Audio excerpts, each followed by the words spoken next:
तो हेलो दोस्तों, मेरा नाम है रेहान और आप देख रहे हो रेहान ऑन व्हील्स। तो आज की इस वीडियो में बताने वाला टॉर्क वर्सेस बीएचपी, इन दोनों का डिफरेंस बहुत ही आसान तरीके में और इजी एग्जांपल के साथ आपको समझाऊंगा।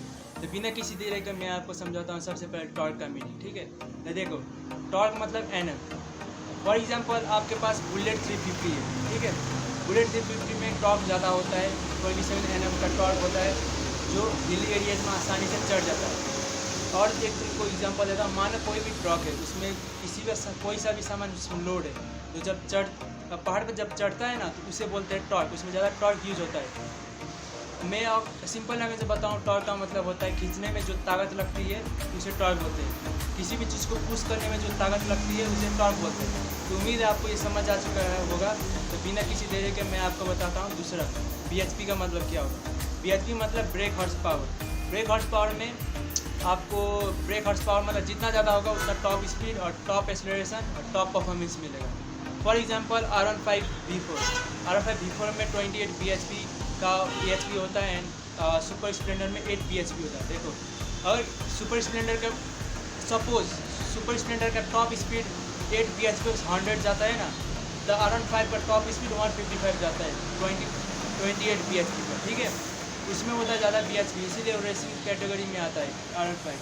एंड सुपर स्प्लेंडर 100 cc का बाइक है जो जिसमें BHP भी डिसेंट एंड टॉर्क भी डिसेंट है, तो माइलेज कैटेगरी में चला जाता है। एक और तुमको एग्जांपल बोलूँ, जैसे कावासाकी ZX-10R, 300,000R, उनमें BHP बहुत ज़्यादा होता है, 233, 231, 230, मतलब 203, मतलब ऐसे BHP उनमें होता है। ठीक है, तो उसमें टॉप स्पीड देख ही सकते हैं 300 का होता है। एक और आपको मैं एग्जांपल देता हूँ। सपोज मान लो सुपर स्प्लेंडर हो गया। ठीक है, सुपर स्प्लेंडर का BHP 8 है, तो उसमें टॉप स्पीड 100 हो जाएगा। अगर R15 है, R15 में 28 का BHP है, तो उसमें 150 जाएगा। मीन्स BHP मतलब सीधा सिंपल लैंग्वेज में बताऊँ तो टॉप स्पीड और टॉप परफॉर्मेंस के लिए माना जाता है BHP। जिस बाइक में ज़्यादा BHP होगा उसमें टॉप स्पीड और टॉप परफॉर्मेंस होगा। जिस बाइक में ज़्यादा टॉर्क होगा उसमें पुश करने की शक्ति बहुत ज़्यादा होगा, तो जो उसमें दम होता है उसमें बहुत ज़्यादा होता है। फॉर एग्जांपल एक और देता हूँ, अगर आपके पास सुपर स्प्लेंडर है तो उसमें BHP 8 BHP और टॉर्क उसमें 4-5 होगा आई थिंक, और उसमें आप 3 बंदे बैठोगे तो जो खींचने की ताकत होता है ना, वो दब के चलेगा सुपर स्प्लेंडर। ठीक है, आप बैठोगे उस पर और आप 3 फ्रेंड्स भी बैठे हैं ना उस पर, तो दब के चलेगा, लगता है कि ज़मीन पर सट के चलेगा, मतलब चिपक के चलेगा, जल्दी से आगे नहीं जाएगा, उतना पिकअप नहीं देगा।